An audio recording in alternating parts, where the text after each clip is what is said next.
We do know that we just got a new Chief Justice, Honorable Martha Koome. Yeah. What would you say is her biggest impediment towards, getting this new Kenya that you're talking about, that the judiciary can help the Kenyans get?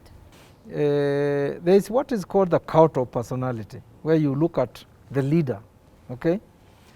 And so even when it comes to issues of legacy, you look at who was, the leader, the Mutunga court, the Mutunga this, and the Koome this and the other, okay? But in the judiciary, there are structures that ensure what I might call collective judicial leadership, okay? So yes, CJ Koome is the head of the judiciary, okay? But she's also the chair of the Judiciary Service Commission, okay?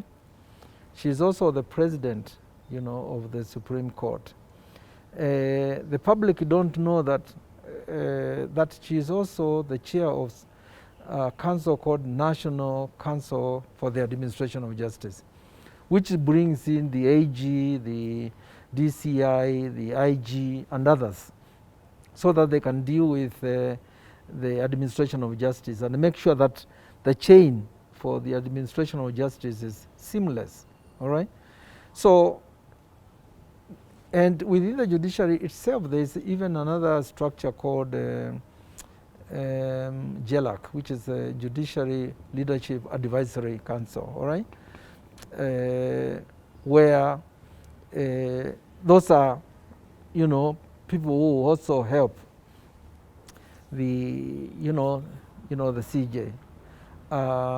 That's an important structure. Then there are the associations, the Kenya Magistrates and Judges Association, the Kenya Judicial Staff Associations, and there is another called the Kenya Women's Judges, Association. All those are very, very critical in creating the institution that I said will be holistic and harmonious, all right? So those structures are there. So obviously, I, Maraga, and CJ Koome will find those institutions useful, okay? So that you are not seen to be, making decisions on your own, okay? So that culture in the judiciary is there already of public participation, of we complied with the gender ratio a long time ago, okay? The major challenge that you face is the first CJ was a woman in a very patriarchal, misogynistic, society, and where the institution itself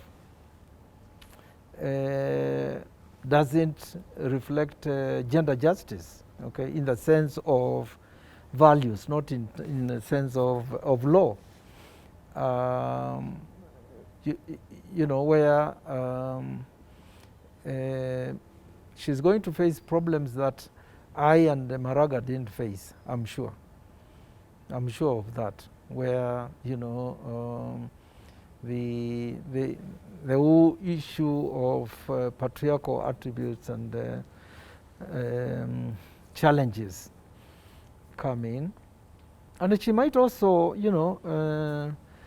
get it outside the judiciary. There were a lot of people who said, oh, CJ Koome,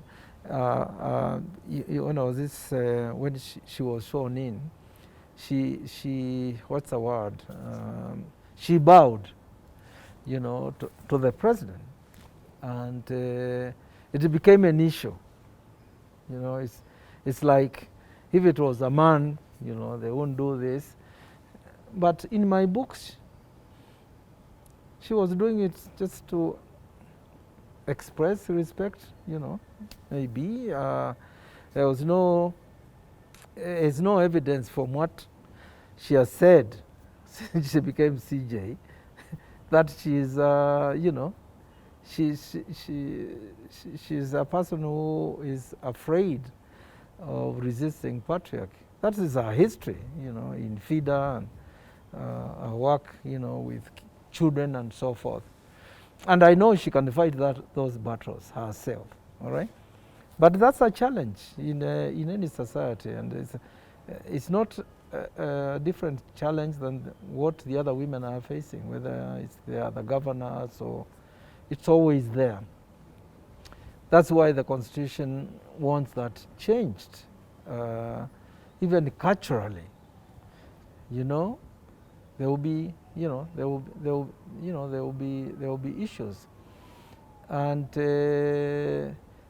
she, like everybody else, she wants to reflect that humanity, you know, that kindness and caring, which women do very well, you know, as mothers. But in a patriarchal society, it's like that job is a job for men, you know.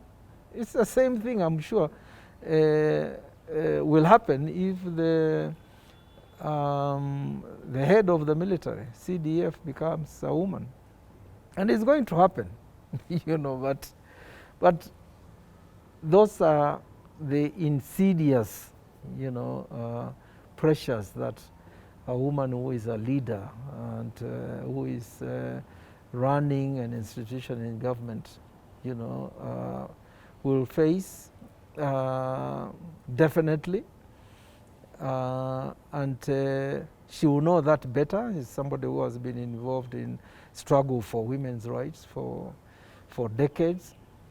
So I'm sure she already knows the challenges, and I think if she uses the various leadership, you know, institutions within the judiciary, okay, you know, that will help. And also within civil society, the women's movement is strong, you know, the feminist movement is still strong, and I think that's another constituency, you know, that can help, you know, mitigate the challenges. But the fundamental support should be from the institution itself.